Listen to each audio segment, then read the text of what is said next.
all of the polyunsaturated fats, whether it's omega-3 or omega-6, which has to do with the number of carbons from the non-carbonyl end of the fatty acid molecule at which you find the first double bond.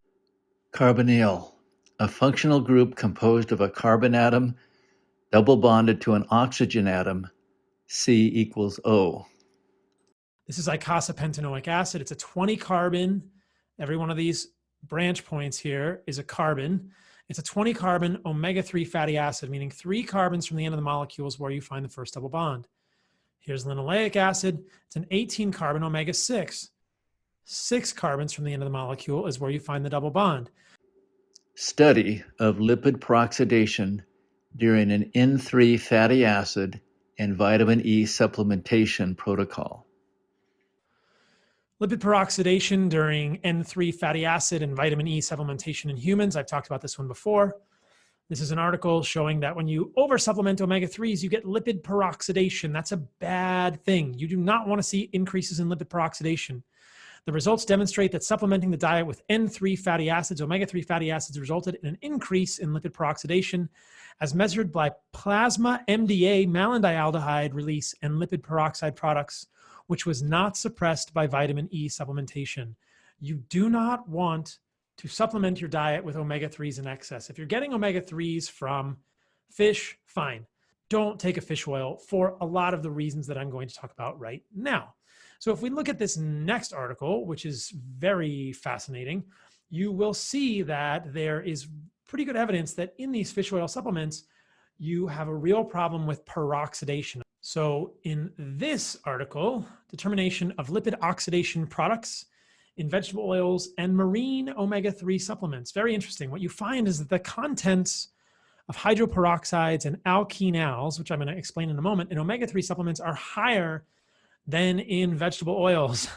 After heating vegetable oils, a large increase in alkenol concentration was observed. So you don't want to see any of these products of peroxidation of oxidation, but the concentration of alkenols was actually higher in the omega-3s in these fish oil supplements. Fish oil supplements are polyunsaturated fats that are omega-3. They actually have more double bonds than the number of double bonds found in linoleic acid. And there's pretty compelling evidence that the double bond index, the number of double bonds found in an unsaturated molecule, in a polyunsaturated fat, will correlate with metabolic problems, will correlate with fat gain because it keeps those adipocytes open to the deposition or the ingress of energy substrate, glucose and triglycerides, making the adipocytes, the fat cells, grow.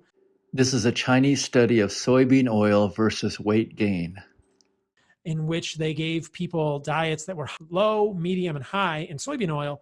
And the people that had the highest amount of soybean oil in their diet lost the least weight.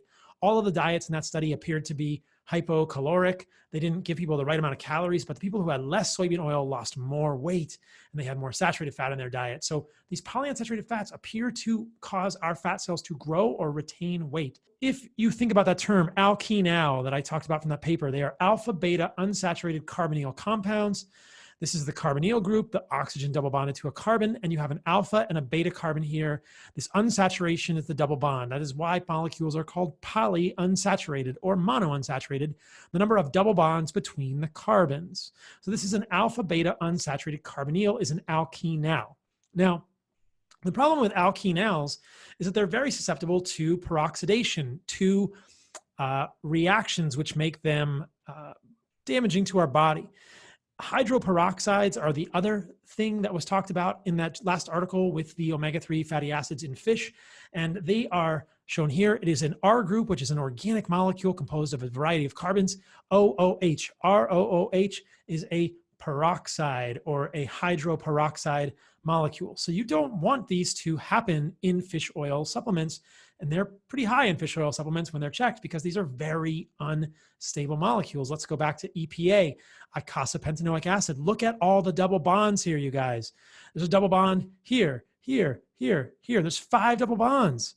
There's 5 double bonds. So this is a real problem. There's double bonds at 5, 8, 11, 14, and 17 carbons. That's going to cause a lot of places where you can form these alpha beta unsaturated carbonyls. these hydroperoxides. And so why is this a problem? Because this leads to lipid peroxidation. Here's an unsaturated lipid right here. That looks a lot like something that you could see on maybe a molecule like linoleic acid or eicosapentaenoic acid. And it has a double bond. And if the double bond comes into contact with this hydroxyl radical, you get this lipid radical. The lipid radical undergoes propagation, and you get this lipid peroxyl radical, and you get a lipid peroxide.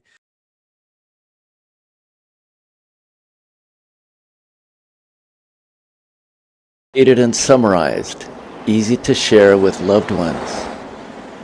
The description below the title for this video has these summary points.